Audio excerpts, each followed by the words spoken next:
welcome to my YouTube channel. My name is David Okon. I'm talking about work in the United Kingdom. We are talking about payments when you are leaving work, treated as compensation for loss of a job for tax purposes here in the UK. When you watch this video, watch the rest of the video which I recorded previously. They are about work, they are about income, also income maximization necessarily. We'll talk about taxation in relation to money which is coming from payments from the last when you leave a job, payment treated as compensation for loss of a job. If you lose a job, there are payments which are actually made and they are treated as compensation for loss of a job for tax purposes. We are continuing from where we left, and we stay tuned, continue watching.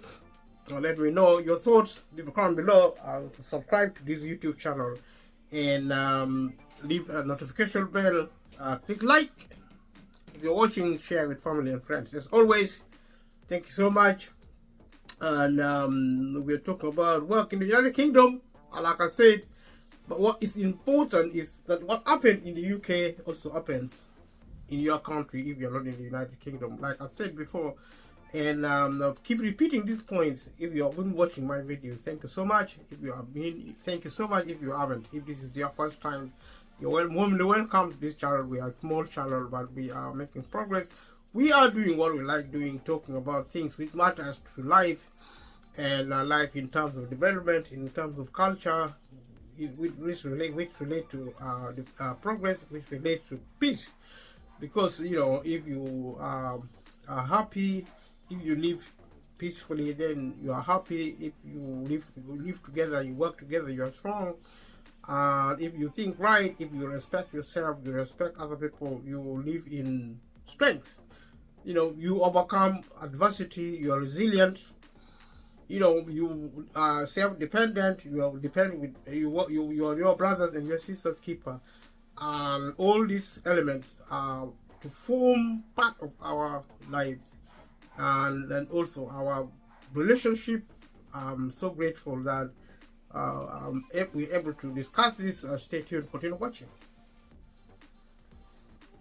So we are talking about payments which will be added together and treated as a compensation for loss of a job for purposes of taxation, including ex gratia or golden handshake payments, ex gratia or golden shake and handshakes payments. Leave a comment below if you know these concepts. You're also looking at conformation to the HMR revenue and custom definitions as an inclusion, also including voluntary payments made on retirement and to be personal testimonials, also including payment for taking early retirement. We have been talking about these things, and we are continuing with the discourse. You comment below certain payments also in lieu of notice. Notice of when you are leaving work, one way or the other, including damages for wrongful dismissal. We talked about wrongful dismissal. We are looking at wrongful dismissal in terms of taxation and income. When you are paid damages as a form of payment, compensatory, and also including compensation for unfair dismissal. As such, we'll talk about wrongful dismissal and also unfair dismissal. Wrongful dismissal has to do with violation of contract, or has to do with the illegality, you know, breaking the law. Unfair dismissal is also covered as a form of ethical consideration, also supported by contractual or statutory requirements.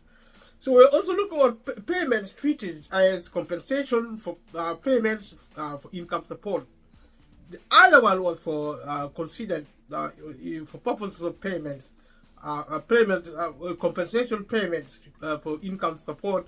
How it is treated as compensation payment for income support, which payments count as compensation payment for income support. Income support is money. given by government in the UK. So compensation for unfair dismissal awarded by an employment tribunal is dealt with under different rules. So for income support, only certain payments awarded for termination of employment are treated as compensation payments. Stay tuned and continue watching. Thank you so much. So other compensation payments are not categorized in this way. So there are different types of compensation facilities. For income support, a compensation payment is any payment made for the termination of employment. For example, an ex gratia payment or a payment made in settlement of a claim for unfair or wrongful dismissal. Other than payment, that does not count as compensation. So a payment only counts as a compensation payment if the claimant has not received any pay in lieu of notice that they are due, or only receive part of the pay in lieu of notice that they are due, or not receive any or all of the pay in lieu of notice that they are due because they are waived their right to it. So if a claimant has received part of or all of the pay in lieu of notice that are due, a payment made for the termination of employment that would otherwise count as a compensation payment is treated as capital instead, provided it has the characteristic of capital. For example, it is paid as a lump sum. More about the capital, welfare benefit and tax credits are book online. I've already said as well that if you are interested in getting more information, go online and look for Gov.uk. If you live in the UK, if you live out of the UK, you can still look at Gov.uk, but normally you can look for the website in your country. The following payments do not count as the compensation payments for income support, any bonus or commission,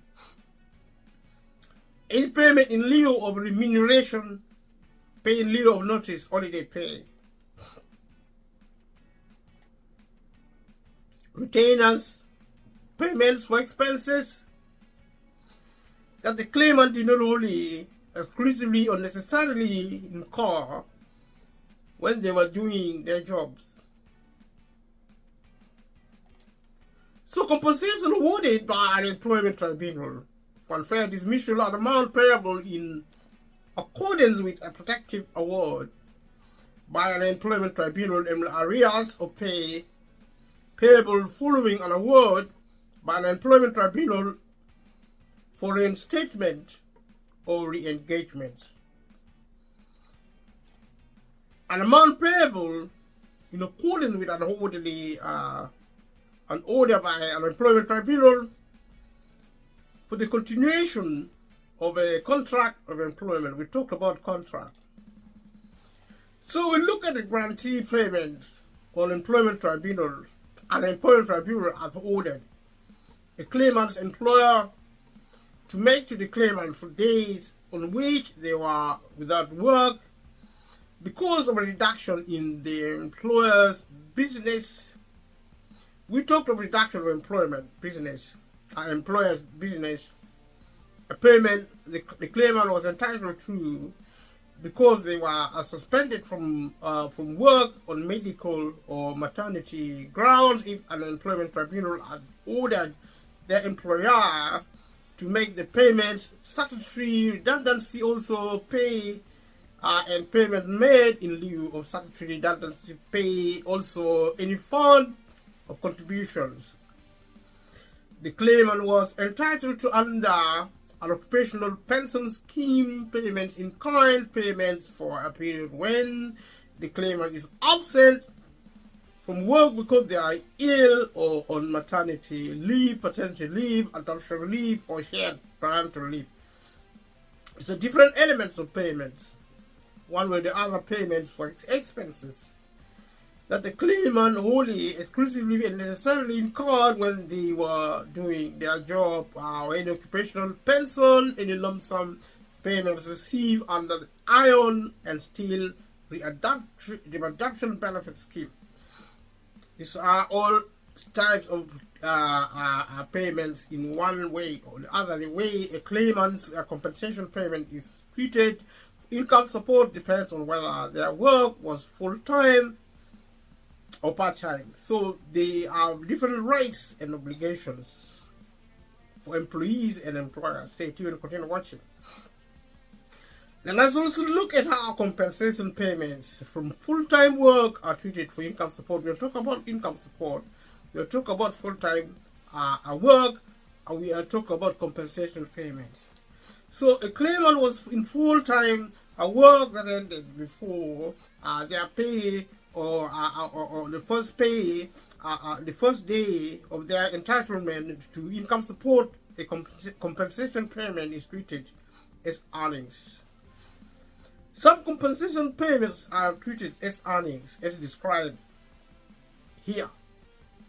So, however, it is disregarded and does not therefore affect the calculation of their income for income support.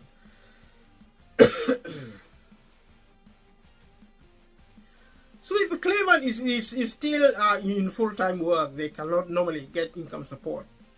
That is because income support, like I said before, is means tested. And income factors considered to assess the mean testing benefit for eligibility for means tested income kind of like payment, which income support is. If a compensation payment becomes capital, it may affect a claimant's income support because it's means tested and capital is also considered. Our compensation payments from part-time work are treated for income support. We'll talk about part-time work. We'll talk about compensation payments. We are talking also their impact on income support, whether you would be eligible or not, which is normally the main point to look for. So if a claimant was in part-time work that ended before the first day of their entitlement to income support, their compensation payment is disregarded and not taken into account as part of their income for income support. If a claimant was in part-time work that ended on or after the first day of their entitlement to income support, their compensation payment is taken into account as earnings for the purpose of calculating their income support less any earnings disregarded they may be entitled to. It is taken into account for a period that begins on a certain date and ends on a certain date. It will therefore affect a claimant's benefit. If a client gets both the compensation payments and other types of earnings or payment overlapping period from their employer, there are special rules about how to calculate the total period over which their earnings are taken into account. Stay tuned, continue watching. Thank you so much. If a compensation payment becomes capital, it may affect a claimant's income support. Payment treated as compensation payment for job seekers allowance. We'll talk about payments, how they are treated, and as compensation payments are for purposes of job seekers allowance. Which payments could payments count as compensation payment for job seekers allowance. So checking if a payment is a compensation payment for purposes of job seeker allowance. Compensation for unfair dismissal awarded by an employment tribunal is dealt with under different rules. For income-based job seekers allowance (JSA) and contribution-based job seeker allowance (JSA), only certain payments awarded for the termination of employment are treated as compensation payments. Other compensation payments are not categorized in this way. For income-based job seeker allowance and contribution-based job seeker allowance, compensation means any payment made for the termination of employment, for example, a payment in lieu of notice, an ex gratia payment, or a payment made in settlement of a claim for unfair or wrongful dismissal, but it does not include the following payment. Payment for any period before the employment ended, emoluments. These are types of profit or gain from employment and may be in money or in kind. Holiday pay compensation awarded by an employment tribunal for unfair dismissal. Also, an amount payable in accordance with a protective award by an employment tribunal. Any employment made following an order by an employment tribunal for reinstatement or re-engagement. An amount payable in accordance with an order by an employment tribunal for the continuation of a contract of employment, a grantee. Payment of an employment tribunal has ordered a claimant's employer to make to the claimant for days on which they were without work because of a reduction in the employer's business, and payment the claimant was entitled to because they were suspended from work on medical or maternity grounds if an employment tribunal has ordered their employer to make the payment. Stay tuned, continue watching. Leave a comment below, let me know your thought. Payments in kind, periodic sum paid because of redundancy, payment for a period when the claimant is absent from work because they are ill or on maternity leave, maternity leave, adoption leave, or shared parental leave. Payment for expenses the claimant only exclusively or necessarily incurred when they were doing their job. Also, in occupational pension, statutory redundancy pay and payments made in lieu of statutory pay redundancy. Any lump sum payments received under the Iron and Steel Readaptation Benefit Scheme. Any refund, a contribution the claimant was entitled to under an occupational pension scheme. Stay tuned, continue watching. Thank you so much. So let us look at how compensation payments are treated for job seekers allowance. We'll talk about compensation payments, how they are treated under the rules involving job seekers allowance, which is a type of money also given to government in one way or the other if a claimant's full-time or part-time work ended before the first day of their entitlement to income-based job seekers allowance or contribution-based allowance. Contribution job seekers allowance. Any compensation payment is disregarded as earnings and does not therefore affect the calculation of their income. Income-based job seekers allowance, the calculation of their earnings for contribution-based job seekers allowance. However, if the claimant part-time work ended on or after the first day of their entitlement to income-based job seekers allowance or contribution-based job seekers allowance, any such compensation payment is taken into account as earnings for a period of that a period that begins on a certain date and ends on a certain date. It will therefore affect a claimant's benefit. If a claimant is still in full-time work, they cannot normally get income support. If a compensation payment becomes capital, it may affect a claimant's income-based job seekers allowance, ex gratia or golden handshakes payment, ex gratia or golden handshake payment on income support and job seekers allowance. Stay tuned, continue watching. Thank you so much. Good evening, welcome to my YouTube channel. My name is David Okon. I'm talking about work in the United Kingdom. We are talking about payments when you are leaving work, treated as compensation for loss of a job for tax purposes here in the UK. When you watch this video, watch the rest of the video which I recorded previously. They are about work, they are about income, also income maximization necessarily. We'll talk about taxation in relation to money which is coming from payments from the last when you leave a job, payment treated as compensation for loss of a job. If you lose your job, there are payments which are actually made, and they are treated as compensation for loss of a job for tax purposes. We are continuing from where we left, and we stay tuned, continue watching. Let me know your thoughts, leave a comment below, subscribe to this YouTube channel, and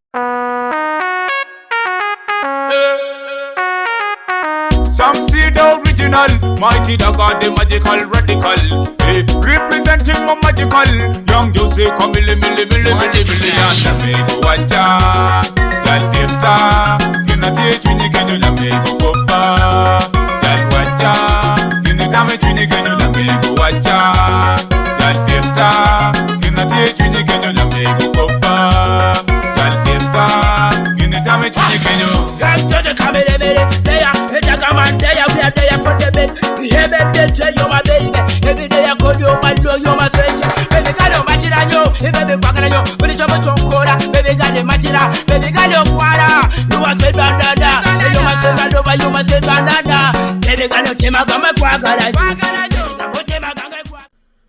So it may not be clear what an ex gratia payment or golden handshake payment is for and how it has been calculated, because the claimant's employer may have made the payment without any legal liability to do so.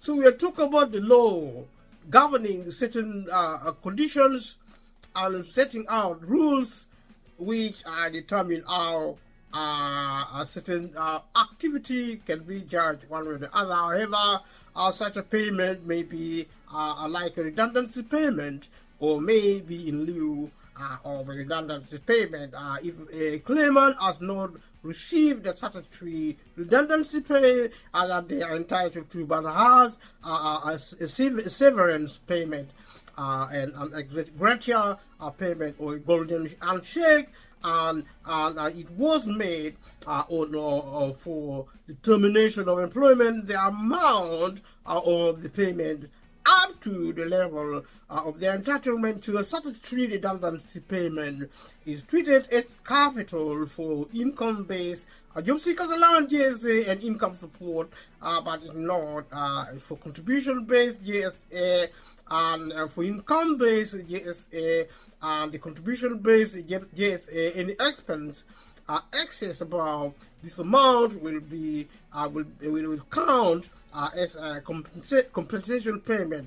For income support in excess above this amount may count as a compensation payment as well. Stay tuned, continue watching. Thank you so much. If the claimant has received the statutory redundancy payment that they are entitled to, and has heard as a gratia payment or a golden handshake on or for the termination of employment, will count as a compensation payment for income-based job seeker allowance and contribution-based job seeker allowance, and may count as payment for income support as well. If it does not meet the conditions for being treated as a compensation payment for income support, it will be treated as capital. Remember, we talked about capital and income for purposes of benefit.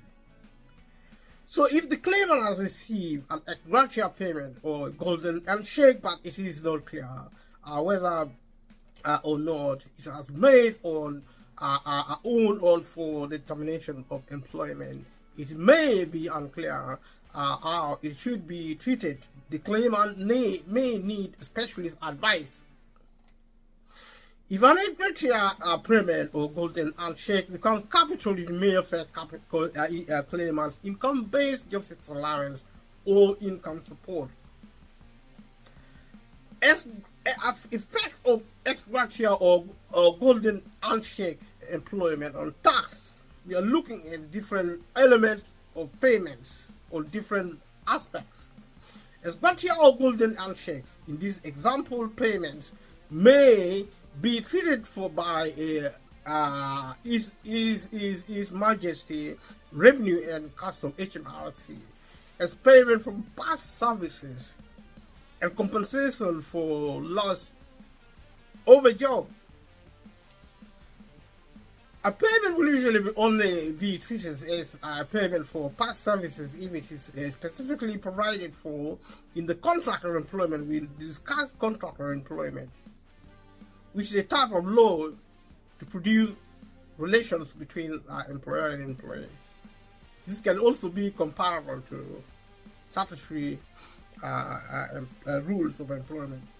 So if this is the case, a payment for past services will be treated as wages and will be taxable in full. We'll talk about taxation. If there is no contractual obligation on the employment to make a payment, which is the nature of ex gratia payments, such payment should be treated as compensation for loss of a job and not payments for past services. So payments which are compensation for loss of a job are treated tax-free up to the first £30,000. To determine how much tax, if any, is payable, the ex gratia or golden handshake payment will be added to any other payment the client may receive as compensation for loss of the job. This includes any redundancy payment, in addition to certain other payments. Ex gratia payments that are made on retirement are taxable under unless they are made as part of an HMRC approval pension scheme, and also in which the case they are generally not taxable. However, if the total amount of benefits received by an individual from their employer in a tax year is 100 or less, no tax is payable. Stay tuned, continue watching. Thank you so much. We'll look at income and taxation. So the ex gratia retirement payment will generally be taxable unless it is a sum paid solely because of the employment's ill health, the employee's ill health, if the employee is sick, disabled, or death, having died by an accident at work. Taxation will not apply. So look at bonuses and commission.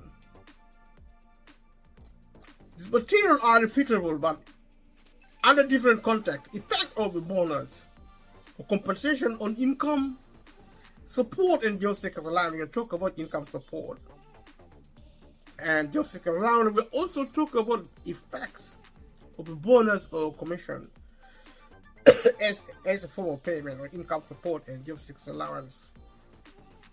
So if a claimant was in full-time or part-time work that ended before the first day of their entitlement to income-based job seekers allowance, JSA, or income support, any bonus or commission that they are paid or is due to be paid from this work, is earnings, but it is disregarded and not taken into account at all. For income support, income-based job seekers allowance, contribution-based job seekers allowance, this means a claimant who was in full-time work will not be treated as if they are in full-time work because of bonuses or commission, and these earnings will not affect the calculation of their income for these benefits. This is the case even if these earnings are paid in arrears as part of their final payment. We are thinking of capital, which would have been the case otherwise. So if a claimant is still in full-time education, in full-time work, they cannot normally get income support or job seekers allowance. These are repeatable points, and the significance of them is because we talk about payment generally and benefit, trying to produce some consistency in different contexts. This is a specific stipulated information, so stay tuned, continue watching. Thank you so much. So if the claimant has been suspended from work, bonuses or commission are not disregarded. If a claimant's part-time work ended on or after the first day of their entitlement to income support or income-based job seekers allowance, the bonus or commission is not disregarded, but it is taken into account as earnings for a period that begins on a certain date and ends on a certain date. These are the rules, but there are always exceptions. Stay tuned, continue watching. You can always access the internet to try to make sense more about what this information is all about. Seeking details. Empowerment is the key for individuals, young, old, of working age. If you're still a child, preparation is best. Independence is needed. The government has allowed that to happen. So these information are very important because work is the fundamentals of society, and income is critical in your livelihood. Thank you so much.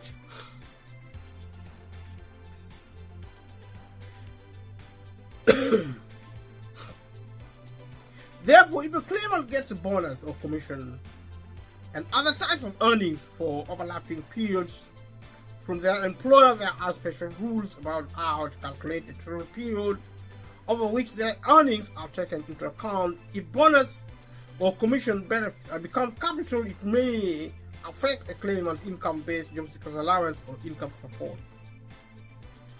We're looking at the effects of bonuses and commissions on tax. Bonuses and commissions are treated as earnings and are taxed under the claimant's normal tax code, even if paid in arrears. Effect of expenses on income support and job seekers allowance. Payments for expenses that a claimant only exclusively own and necessarily incurred when they were doing their job are treated as income, not earnings, but are fully disregarded for income support, income-based job seekers allowance purposes. Payments are for expenses that the claimant did not only exclusively and necessarily incur when they were doing their job are treated as earnings, but if a claimant was in full-time or part-time work that ended before the first day of their entitlement to income support or income-based job seekers allowance or contribution-based job seekers allowance, any such expenses that they are paid or is due to be paid from this work are disregarded and not taken into account. Stay tuned, continue watching. As income for income support or income-based job seekers allowance as earnings for contribution-based job seekers allowance. This means a claimant who was in full-time work will not be treated as if they are in full-time work because of these expenses, and they will not affect the calculation of their income for income-based job seekers allowance or income support, or the calculation of their earnings for contribution-based job seekers allowance. This is the case even if these expenses are paid in arrears as part of their final payment. If a claimant is in full-time work, they cannot normally get income support with job seekers allowance. I have already repeated some of these points, and we are merely reiterating it in different contexts. If the claimant has been suspended from work, payments for expenses that they did not only exclusively and necessarily incur when they were doing their job are not disregarded. So they are regarded. If a claimant's part-time work ended on or after the first day of their entitlement to income support, income-based job seekers allowance, contribution-based job seekers allowance, parent payments for expenses that they did not wholly, exclusively or necessarily incur when they were doing their jobs are not disregarded but are taken into account as earnings over a period that begins and ends on a certain date and ends on a certain date. But also you can see the exceptions to these rules online. Gov UK public site, or where citizen advice, or even shelter. You can visit shelter, but ACAS also can be visited in the United Kingdom or in your country if you are generally interested in employment law and policy. It's not an offense to be curious and visit your country's website and find out what goes on in your country, because when you need it, you will really benefit from this kind of knowledge. If a claimant gets both a payment for expenses that they did not only exclusively and necessarily incur when they were doing their job, and other types of earnings for overlapping periods from their employer, there are special rules about how to calculate the total period over which their earnings are taken into account. Stay tuned, continue watching. Thank you so much for your attending. If expenses become capital, they may affect a claimant's income-based job seekers allowance or income support. So pay attention to incomes becoming capital in treatment. In this case, expenses becoming capital. Perhaps they are accumulated, perhaps their levels are high. Effects on expenses on tax. Stay tuned, continue watching. Expenses are treated as earnings and are taxed under the claimant's normal tax code, even if paid in arrears. Leave a comment below, let me know what you are thinking. Look at legal costs, effect of legal costs on tax. Legal costs will not be subject to income tax if the employee incurred them exclusively in connection with the termination of their employment, and the costs are paid by their employer further to a court or tribunal order or direct to a lawyer under a settlement agreement. Occupational pension. Effect of occupational pension on in-contribution-based job seekers allowance. A one-off lump sum payment made from an occupational pension scheme, a personal pension scheme, or a lump sum of refund occupational scheme, or personal pension contribution will not affect entitlement to contribution-based job seekers allowance. We are talking about contribution-based job seekers allowance. We discussed this previously. It can be comparable to income-based job seekers allowance, which are both benefits, which are both legacy, except we talk about new style kind of benefit, which is job seekers allowance contribution-based. Stay tuned, continue watching. Thank you so much. Periodic payments of occupational and or personal pension may affect a claimant's contribution based on job seekers allowance, depending on the amount of the pension. So pension payments are worked out on a weekly basis, and the amount of contribution based job seekers allowance a claimant will receive will be cut pound for pound for any personal occupational pension or any combination of personal or occupational pension that is over £50 a week. If they are not entitled to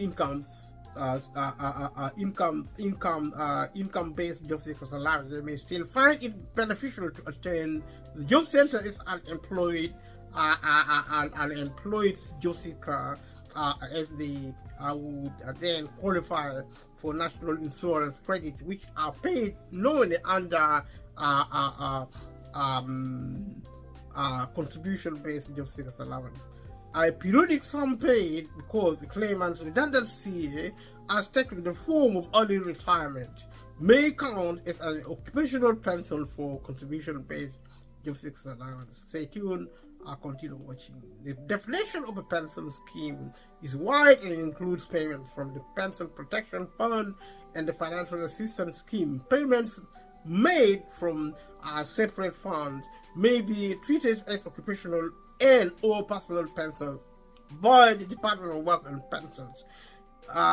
Where redundancy takes the form of compulsory early retirement and a lump sum payment is made from an occupational and or personal pension fund, this is not treated as a pension payment because it is not a periodic payment.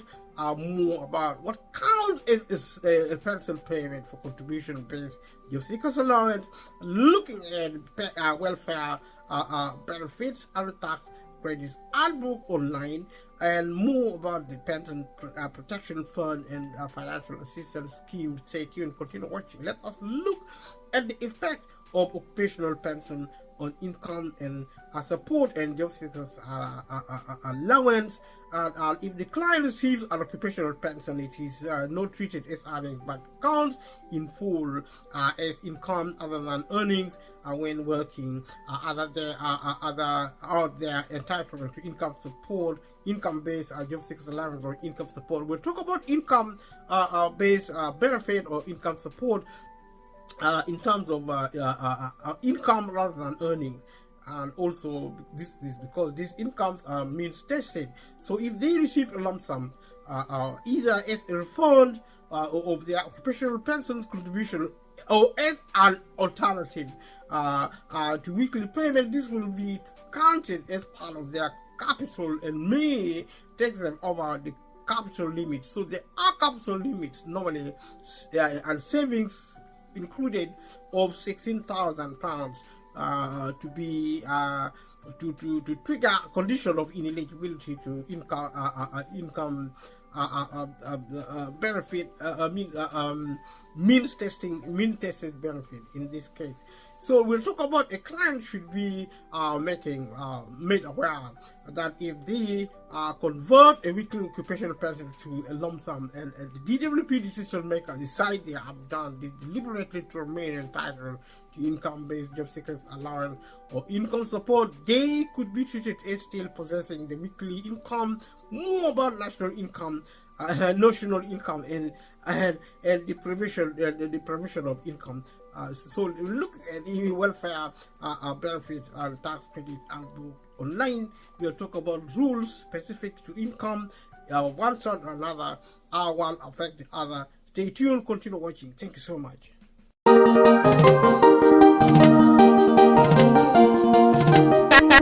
MVC record. Propaganda on the beat.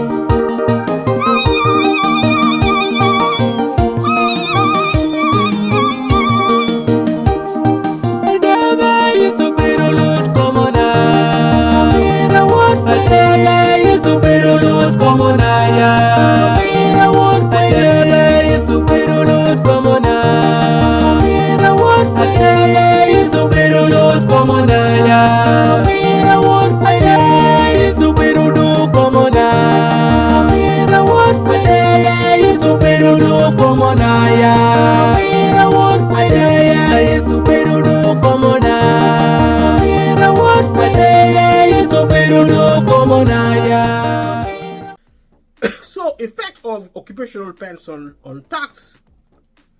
If the occupational pension is made in regular periodic few payments, it will be taxed under the client's normal tax code. Lump sum payment made under the HMRC approved occupational pension scheme are not taxable. Lump sum payment from HMRC not approved occupational pension scheme which have been funded only by the employer fully liable to tax. Lump sum payments from non-approved occupational pension scheme where both the employer and the employee have made contribution will be taxed on the proportion attributable to the employer's contribution. Looking at compensation for unfair dismissal, stay tuned, continue watching. So look at the fact of compensation for unfair dismissal or income support and job seekers allowance. The payment is made in settlement of a claimant for unfair dismissal that is there before an award is ordered by an employment tribunal. The payment is treated as a compensation payment for support, for income support, or occupational or compensation payment for job seekers allowance, JSA. Compensation awarded by an employment tribunal for unfair dismissal is not treated in the same way as a payment made in settlement of a claim for unfair dismissal for income support. Compensation awarded by the tribunal is disregarded as earnings and does not affect the calculation of a claimant's income if they were in part-time work that ended before the first day of their entitlement to income support. Otherwise, for the income support and for income-based job seekers allowance and contribution-based job seekers allowance is taken into account as earnings for a certain period that begins on a certain date and ends on a certain date. But there are rules and there are also exceptions to the rules, as you may or may not be available to check online. If a claimant is still in full-time work, they cannot normally get income support for all job seekers allowance. This is because these benefits are means tested, subject to assessing income and capital. For income support, a commissioner's decision means that our compensation for unfair dismissal can count as a payment in lieu of remuneration. If it does, this may affect the way it is treated for income support.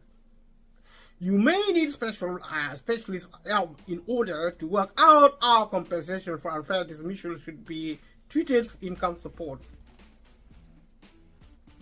For income-based job seekers allowance, contribution-based job seekers allowance, compensation awarded by an employment tribunal for unfair dismissal is disregarded as earnings if it is due to be paid more than 52 weeks after the claimant's employment ended, or it is a compensatory award rather than a basic award. It has not yet been paid and the claimant's employment is insolvent. And the claimant's employer is insolvent. If an unfair dismissal payment becomes capital, it may affect a claimant's income-based job seekers allowance or income support. Stay tuned, continue watching. Let us look at national insurance contributions. Clients should write to the Department of Work and Pensions to be credited with national insurance contribution for the period covered by an employment tribunal award. We're also looking at the effect of unfair and wrongful dismissal on payments on taxation. We'll talk about income, how they affect taxes or taxation, whether they're taxable or they are not taxable. We're only looking at different specifics. An award from an employment tribunal to compensate for unfair dismissal is compensated for loss of a job. It is exempt from tax up to the first £30,000. So compensation for wrongful dismissal is treated for tax purposes in the same way as pay in lieu of notice. So payments in lieu of remuneration. For income support, only certain payments are known as payments in lieu of remuneration. Payments in lieu of remuneration are certain payments made instead of a person's normal wages or salary. We are looking at types of remuneration other than wages and salary, and there are certain payments are made to those effects. So the following payments count as payments in lieu of remuneration. Compensation for loss of earnings under criminal law, discrimination law. compensation for unfair dismissal in some circumstances. A commissioner's decision means that compensation for unfair dismissal can count as a payment in lieu of remuneration. If it does, this may affect the way it is treated for income support. You may need a specialist help in order to work out how compensation for unfair dismissal should be treated for income support. Payments made for justices to the peace, justices of the peace and local authority, councillors for loss of earnings. Effect of payments in lieu of remuneration on income support. If the claimant was in full-time or part-time work that ended before the first day of their entitlement to income support, payments in lieu of remuneration that they are paid or is due to be paid from this work are treated as earnings, but are disregarded and not taken into account at all for income support. We talk about income support as a specific concept. This means a claimant who was in full-time work will not be treated as if they are in full-time work because of payment in lieu of remuneration, and these earnings will not affect the calculation of their income for income support purposes. This is because the case even if these earnings are paid in arrears as part of their final payment. If a claimant is still in full-time work, they cannot get income support necessarily, like we said already before. If the claimant has been suspended from work, payments in lieu of remuneration are not disregarded. Stay tuned, continue watching. If the claimant's part-time work ended on or after the first day of their entitlement to income support or income-based job seekers allowance, payments in lieu of remuneration are not disregarded, but are taken into account as earnings over a certain period that begins at a certain date and ends on a certain date. These are the rules, but there are also exceptions to be looked at. If you're interested, you can look at this online for further details. So if the claimant gets payments in lieu of remuneration and other types of earnings for overlapping periods from their employer, there are special rules about how to calculate the total period over which their earnings are taken into account. If a payment in lieu of remuneration becomes capital, it may affect a claimant's income support.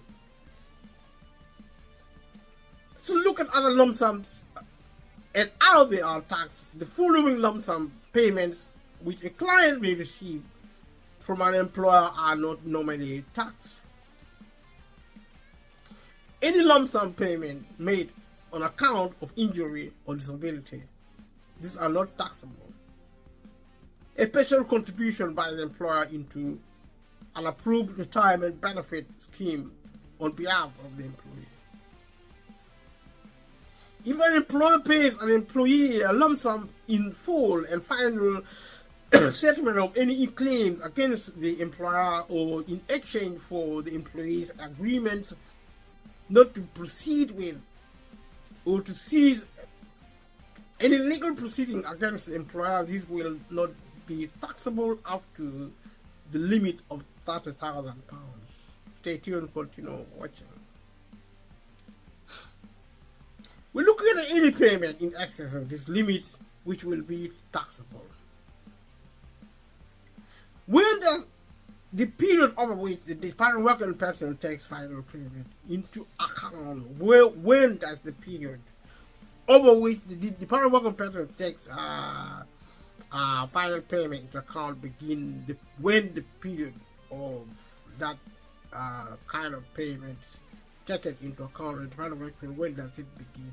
If a final payment is taken into account as income, the Department of Work and Pension and the DWP takes it into account from one of the following dates, but see also the exception online: the date on which it is due to be paid, if it is due to be paid before the first benefit week, or the claimant's claim for income support, income-based job seekers allowance, or contribution-based job seekers allowance, or in any other case, the first day of the benefit week in which it is due to be paid, or the first benefit week after this in which it is practicable to take it into account.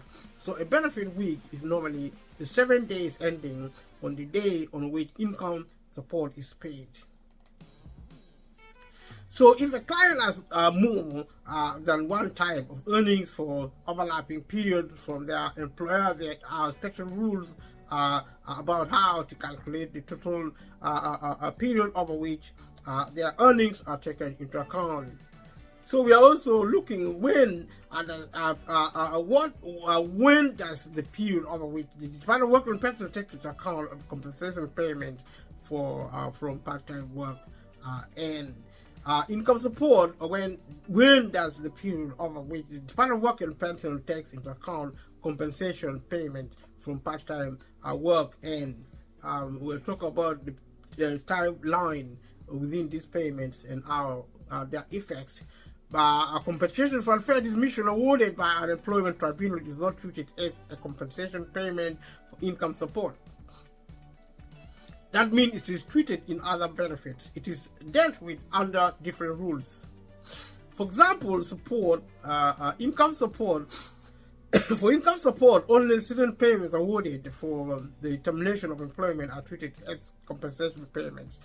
Other compensation payments are not categorized in this way. If a claimant was in part-time work that ended on or after the first day of their entitlement to income support, the Department of Work and Pension and the DWP takes their compensation payment into account as earnings for the purpose of calculating their income support, less any earnings disregarded by they may be entitled to. It is taken into account for a period of 1 week from the date from which final payments on leaving work are taken into account. Stay tuned, continue watching. Thank you so much.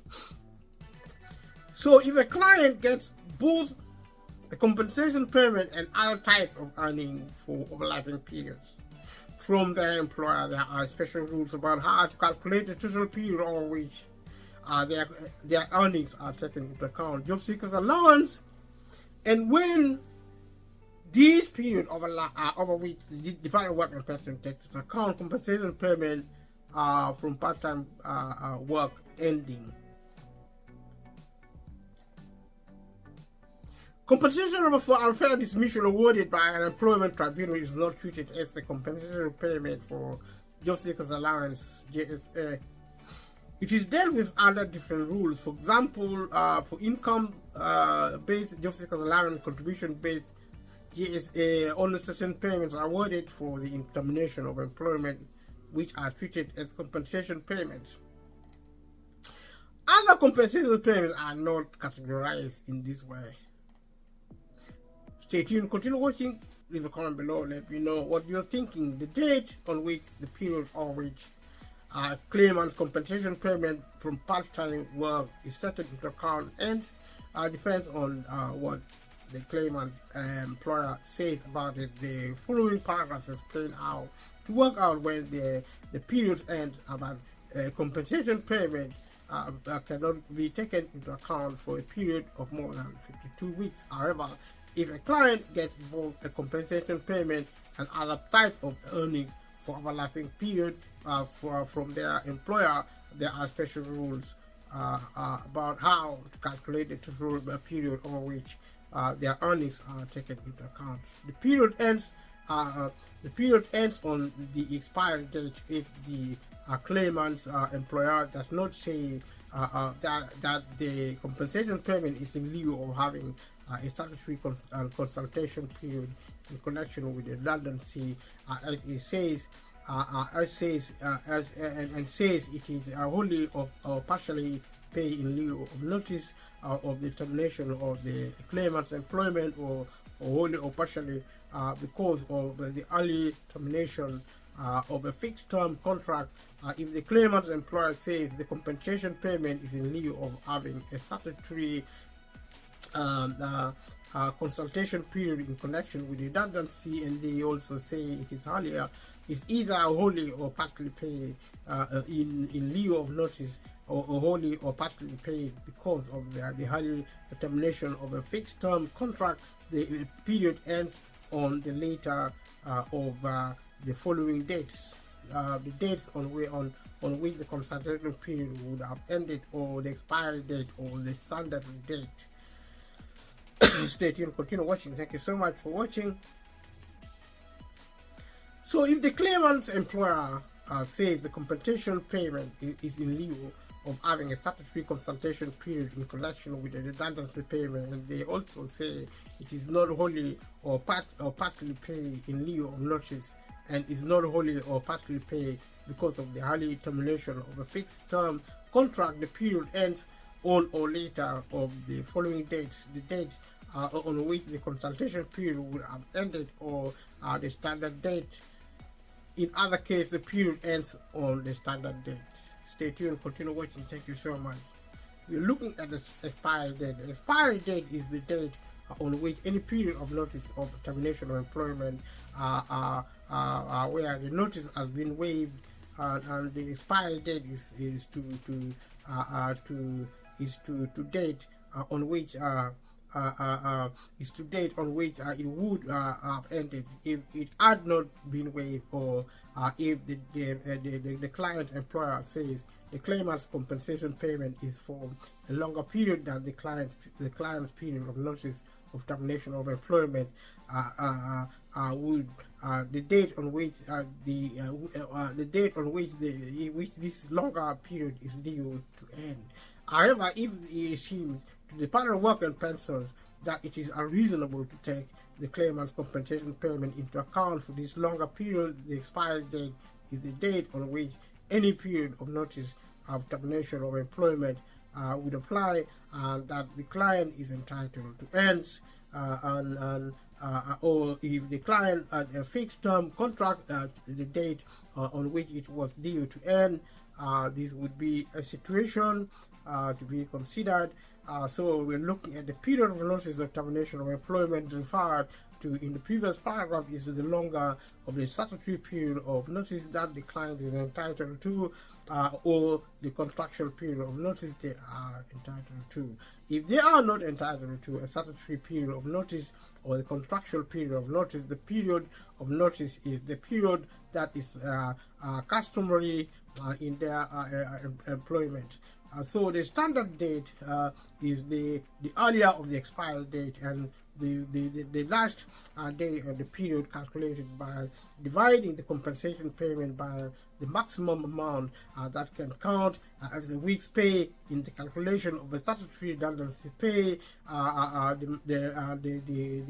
The maximum for 2021-2022 is £544 pounds a week, rounding any fraction down to a whole number, treating the result as a period of weeks. Thank you so much. Thank you for coming today, and we are ending this program here for today. Visit us again and leave a comment below. This is the law on employment in the United Kingdom. But like I said previously, also it refers to different parts of the world, because we are in a global world, globalized world. And watch this video and the rest of the video if you are lucky enough to do so. If not, then you can leave a comment, click like, subscribe to my YouTube channel if you haven't subscribed. And we are on this material. We're working with it to try to explain some of the things we said in the other videos. And going forward, we'll be looking at different things in terms of income in the United Kingdom, income elsewhere, as much as we can. But from time to time, we can take a break and, look at other things. We need to take time from this, because this is intense. A lot of people love it. A lot of people don't love it. We are a small program, and we are making progress. The more the merrier. We need more support. So subscribing, watching, sharing with family and friends.